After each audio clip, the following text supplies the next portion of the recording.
How bad has life had you down? How bad does life maybe have you down right now? I spent a long time suffering and thus wanting to understand what makes us truly powerful and strong in this world. I mean, what makes someone truly an unshakable force of nature? How do you cultivate a real inner strength that shines?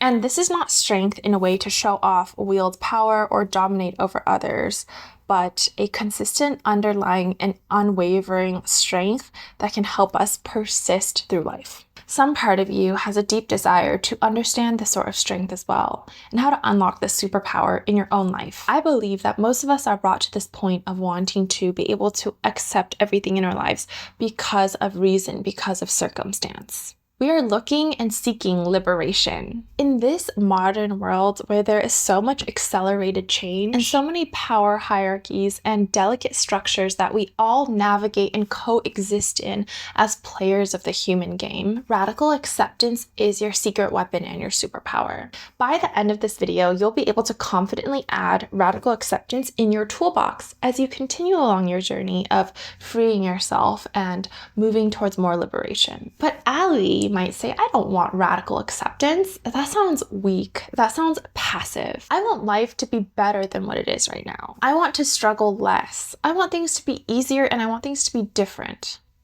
But no. Accepting everything in life is what makes life easy. It's fighting it that's hard.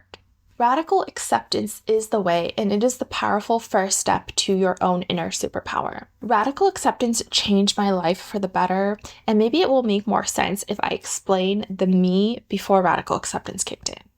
When I was younger, a lot of things felt beyond my control and my agency, and also I couldn't accept my life or mistakes or decisions that I had made. For example, I didn't actually want to study economics in college. At the time, it wasn't what I was truly interested in, and as a result, it felt like I always wasn't where I wanted to be in life. I could never accept it, and it would always make me feel terrible. The me back then always felt like no matter how hard I was working and planning, that I was always out of control. Like I didn't have a grip, like things could and always would go wrong. And then as the cherry on top, my ego would kick in and start blaming myself and making it a me problem until it felt like I was constantly battling my own mind. And by the way, I always got the hint towards radical acceptance because my father is a very spiritual and philosophical man. He would always offer me the gentle advice of radical acceptance while chuckling as he watched me ignore the advice completely and continue to stubbornly bang my head against the wall time and time again. It wasn't until I allowed in a full surrender that I was able to awaken and realize how much I had really been resisting in my life. From that point on, I began to consistently practice the power of radical acceptance. And now we're going to talk about what that cycle looks like. This superpower is especially going to help you if you are hard on yourself, a perfectionist, a procrastinator, or an overthinker. The first step of radical acceptance is deciding to do so. I'm glad that you're watching this video. It took the younger me over 20 years to get to a point where I was finally ready to allow radical acceptance into my life. When you first decide to practice radical acceptance, it might feel weird to open up your heart and existence openly and unconditionally and almost passively in this manner. I used to be a very impatient person, so I get it. The younger me used to clench things tightly and resist things with so much force. But instead, we must allow. We must feel into our experience and be present with all that which we previously could not hold space for. This is the first step of radical acceptance, is deciding to do so and to be so. The next step to radical acceptance is catching judgment. Especially when you're just starting out on radical acceptance, judgment is one of the earliest blockers and it will come in. When you catch yourself judging something, especially if it's in a harsh or low vibe kind of way, catch yourself. This is a really helpful practice that's actually helped me get out of depression in the past without medication. This is a topic I talk about in my channel, so I have other videos if you're interested in that. The practice of seeing everything with fresh eyes, almost with the eyes of a newborn, without assigning judgment and criticism, has been life-saving to me in certain chapters of my life.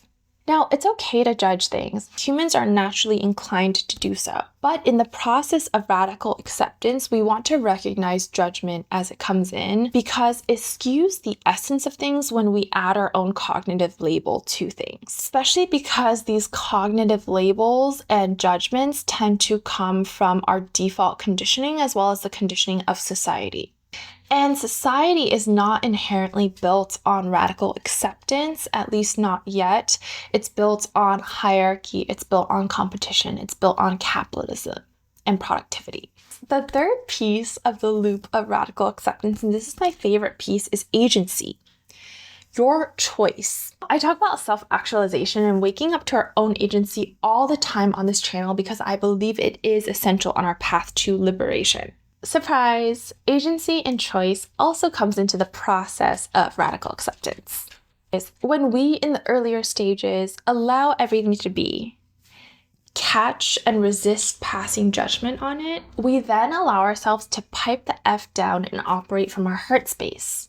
In my own experience, and the experience of many successful and more self-actualized people that I've worked with, I see that it is from this space of the heart of intuition, love, and wisdom that we can actually begin to evaluate what is working and what is not working. Otherwise, we're susceptible to ego, judgment, conditioning, and we don't end up making the best decisions.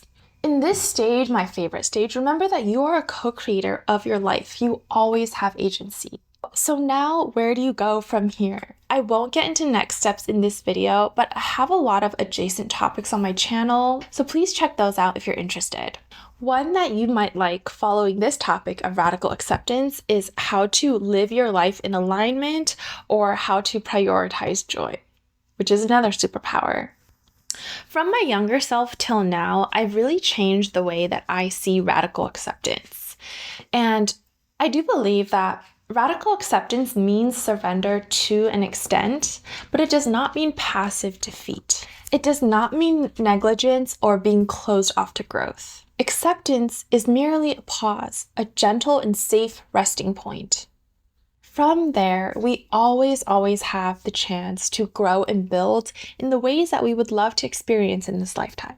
Thank you so much for watching. Feel free to share your thoughts or your practice of radical acceptance in the comments down below, or you can DM me about it as well. You can find more helpful resources in the caption down below. Subscribe, and I will see you soon.